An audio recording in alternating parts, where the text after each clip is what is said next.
Okay, so like you loved Fourth Wing, right? Devoured it, told all your friends, and now you're staring at Iron Flame wondering, like, is it actually worth it? Or should I just reread Fourth Wing? That's the question, isn't it? A lot of readers are kind of grappling with that. And honestly, to be totally upfront, Iron Flame, it's a mixed bag. Like, it's fun, it's entertaining, but it's definitely flawed. So, if you're looking for that perfect five-star read, this might not be it. Okay, well, that's honest. But, I mean, come on, even Fourth Wing had some people who weren't super into it, right? Every book has its critics. What is it about Iron Flame that's getting people so riled up?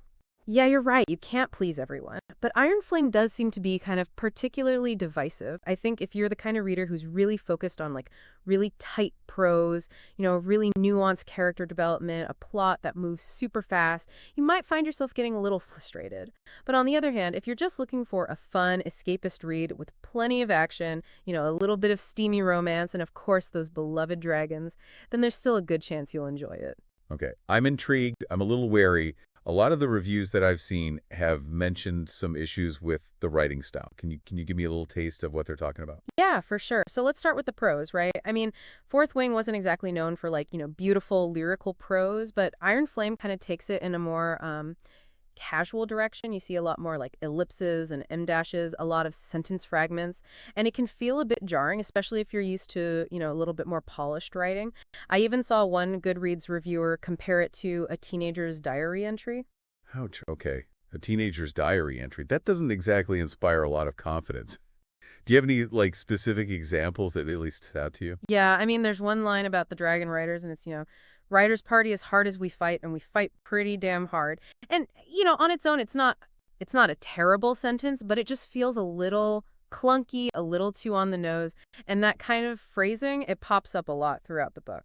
I could see how that would get old pretty fast, right? It's like the author's kind of winking at you instead of letting the story play out on its own. Exactly. And that's one of the main criticisms that I've seen of Iron Flame is that it feels a little too self-aware, a little too eager to please, like it's trying too hard to be Fourth Wing 2.0 instead of, blazing its own trail. Okay, so the writing, maybe not award-winning. But what about the story itself? Does the plot deliver? It depends on what you're looking for, to be honest. If you loved Fourth Wing for the world building, like the intricate world building, the complex political stuff, you might be a little underwhelmed by Iron Flame. I think the focus in this one is definitely more on the romance and the action. The world building, it takes a little bit of a backseat. Ah, that's too bad. I was kind of hoping to see more of the Dragon Society and their culture.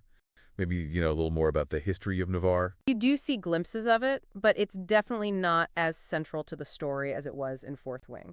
I think this time around, the plot is really revolving around the rebellion against the Navarre, the search for a way to, restore those failing wards that protect the kingdom, and then, of course, the Venom, always a threat. Right, the venom. Those creepy spider-like creatures, they were so terrifying at Fourth Wing.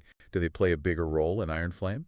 They're still there. They're definitely still a major threat, but I wouldn't say they're the main focus this time around. I think the book spends more time exploring the conflicts within the Dragon Rider Society and the tensions between the people who support the rebellion and the people who are loyal to the Navarre. So, it's getting a little political. Okay, so we got rebellion, romance, those pesky Venons lurking in the shadows.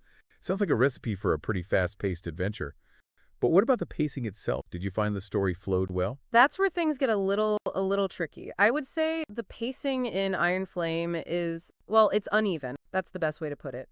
The first half of the book, it feels a little bit sluggish, to be honest. Lots of training sequences, internal monologues, not a whole lot that's really moving the plot forward. It's not until you get about halfway through that the story really picks up steam and the stakes become clear. Yeah, that's a complaint I've seen in some other reviews. Like the first half is all filler, just a way to stretch out the story. Yeah, I mean, I do think some of the earlier scenes, they could have been condensed a bit, maybe even cut altogether. Like there's this whole sequence with a survival class and a death hike. It just felt kind of unnecessary, even though it did have some moments of, tension, a little bit of humor. I guess it just depends on how much you like, training montages and slow burn plots, right? Some people love that stuff. Other people just want to get to the action. Exactly. It's all personal preference. I will say, though, that once the story does pick up, it's a wild ride. The action sequences, they're thrilling. The romantic tension is definitely palpable. And the ending, Ooh, that cliffhanger. It will leave you desperate for the next book, let me tell you. Okay, I'm starting to get a better picture of Iron Flame's strengths and weaknesses here. But before we really dive into, the characters and the romance and this whole roller coaster that is Violet and Xaden's relationship, I think we need to kind of take a step back and talk about the elephant in the room, which is the shadow of Fourth Wing. You mean like the pressure of living up to the original? Exactly. How does Iron Flame measure up to Fourth Wing? Is it a worthy successor, or is it just a pale imitation? And how does it compare to some of the other, popular fantasy romance books out there, like A Court of Thorns and Roses or Throne of Glass? That's a great question, and it's one that, a lot of readers are asking. To be fair, Iron Flame has some big shoes to fill. Fourth Wing was a phenomenon. It really captured people with, this combination of dragons and romance and high-stakes action. And while Iron Flame definitely delivers on those elements, I don't think it quite reaches the same level of, like, depth and nuance that we saw in Fourth Wing. So are you saying it's not a bad book? It's just not groundbreaking? Exactly. I think it's a solid read. It's entertaining, but it doesn't really reinvent the wheel. And in terms of those comparisons to other fantasy romances, I'd say Iron Flame kind of falls somewhere in the middle. He has that same kind of addictive quality that you see in books like A Court of Thorns and Roses, with that strong female protagonist and the sizzling romance. But it doesn't have the same level of like intricate world building or complex characters that you find in a series like Throne of Glass, for example. Okay, that makes sense. So if I'm looking for a fun, like, escapist read with dragons and romance, I'll probably enjoy Iron Flame. But if I'm expecting some masterpiece that surpasses Fourth Wing, I might be setting myself up for disappointment. Yeah, I think that's a pretty fair assessment. Iron Flame is best approached as like a popcorn read, something fun and fast-paced. It'll keep you entertained, even if it doesn't necessarily leave you, pondering the big questions of life. Fair enough.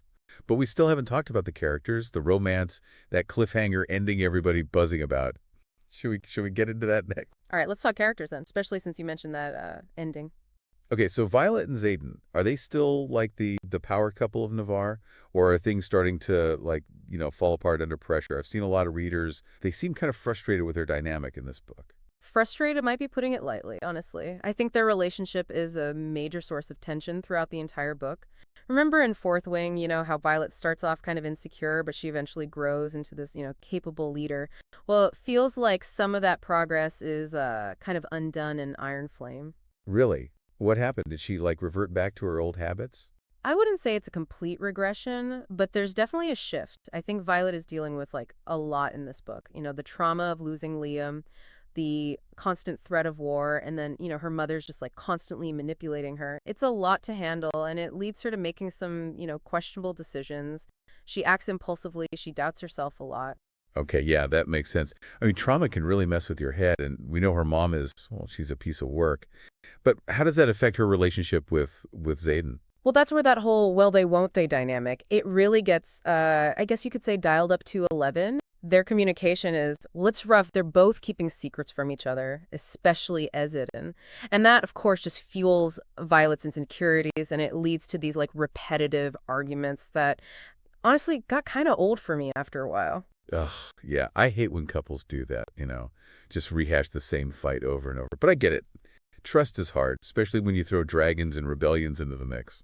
Exactly. And to be fair to Violet, Xaden is he's being incredibly cagey about his past.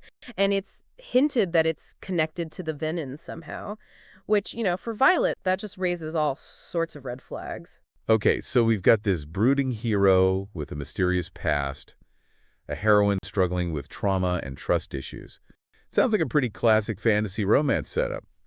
But where does it go from there? Well, that's what makes the ending so crazy. Everything we thought we knew about Xaden, it gets completely flipped on its head. So those little hints about his connection to the Venin, yeah, those were just the tip of the iceberg. Okay, hold on. You're being really cryptic.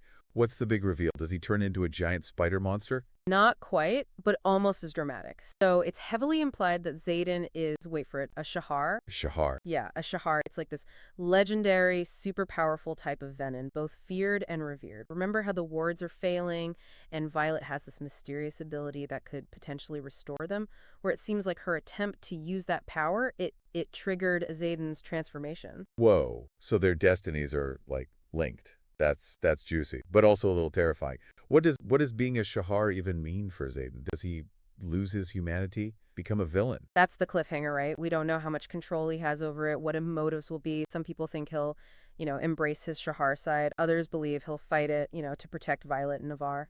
Oh man, that's intense. Talk about an emotional roller coaster. I can totally see why people are either like loving or hating this ending. It's definitely a bold choice. But honestly, besides all the romance drama, I'm kind of more interested in the world itself. Did we learn anything more about the wards and how they work? Yeah, we got a few more hints about their origin. So they're ancient, they're tied to the very foundation of Navarre. Apparently, it required immense sacrifice to create them. It's suggested that they're not just, magical shields, but they're connected to something much deeper, something almost like spiritual. Ooh, I like that. It adds a whole other layer of mystery. Okay, what about the Dragon Rider Society? Did the book dive into that a little more? We saw their training in Fourth Wing, but I want to know more about their culture and their history. There's definitely more depth to it this time around. You really see the internal divisions within the riders. Some are fiercely loyal to the Navarre, others are starting to question their allegiance as the rebellion gains momentum. They're not like this monolithic group, they have their own ambitions, their own rivalries. So it's not just like good guys versus bad guys. There's a lot of like gray area within the Dragon Riders themselves. Absolutely. And the book even explores some of the ethical dilemmas of war and rebellion. Is violence ever justified? What sacrifices are acceptable for the greater good? It doesn't really offer any easy answers, which I appreciate. Yeah, that's always more interesting than a black and white morality tale. But, all this talk about like the bigger picture makes me wonder, does Iron Flame kind of lose sight of, the personal stakes?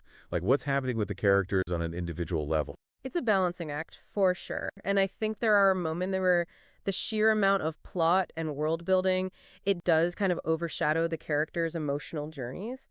But then that ending, it really brings everything back to Violet and Xaden's relationship. Because now their choices, their destinies, they're intertwined with the fate of Navarre. So even with all the rebellion drama and the magical mysteries, it really comes down to those two and whether or not their love can survive all of these, challenges. Yeah, I think that's the core question Iron Flame leaves us with. It's that classic fantasy romance trope, star-crossed lovers whose bond could either save the world or destroy it. Whether that works for you as a reader, it depends on your, personal preference. Okay, well, let's try to wrap this up. Is Iron Flame perfect? No. Is it a wild ride that will probably keep you up late turning pages? Absolutely. Exactly. And that ending, I mean, genius. Pure genius. Even if it does leave you with a million unanswered questions. Okay, so the big question. Should our listener dive into Iron Flame, or should they just stick to rereading Fourth Wing? Okay, so bottom line, is Iron Flame worth the time? Here's the thing. If you absolutely loved Fourth Wing and you want, more of that world, those dragons, the romance, you're probably going to get sucked in, even with the flaws. But what about the flaws? I mean, we can't just like pretend they're not there. Would you recommend this book to someone who hasn't read Fourth Wing? That's a tough one. I think if someone's looking for like amazing fantasy writing or a plot that's just like perfect from page one, there are probably better books out there. But if they're looking for like pure escapism, a fast-paced story with some crazy twists, then Iron Flame definitely delivers on that. So not for like the super serious reader, but like a perfect weekend binge read? I think our listeners are starting to get a feel for this book, but I have to ask, what stood out to you the most in this book? Honestly, it's that ending. I think Rebecca Yara's she just took a huge swing with that whole Xaden Shahar reveal. And it works, at least in terms of like Shah value. You might love it, you might hate it, but you can't deny it's bold. It definitely throws a wrench into everything we thought we knew about him. And the fact that his transformation is linked to Violet's power. Man, talk about upping the stakes for their relationship. Right. It takes the romance from just being a love story to something that could literally like affect the entire world. And it just creates so many questions for the next book. Will Xaden embrace that Shahar side of himself? Can Violet control her powers without sacrifice to herself? So much to think about. It's like she's caught between like a rock and a hard place. And the hard place is like, scary and maybe wants to destroy the world. And then there's Navarre itself, right? The rebellion is getting stronger, the wards are failing. It feels like the whole kingdom is on the verge of collapse. It makes you want to know what happens next, even if you didn't love every, single part of this book. Exactly. Iron Flame is flawed for sure, but it's also really, really addictive. It throws you into this world of dragon riders and magic, and just when you think you have things figured out, boom, it completely pulls the rug out from under you. So for those who loved Fourth Wing, it's probably a must-read, even with, the things we talked about.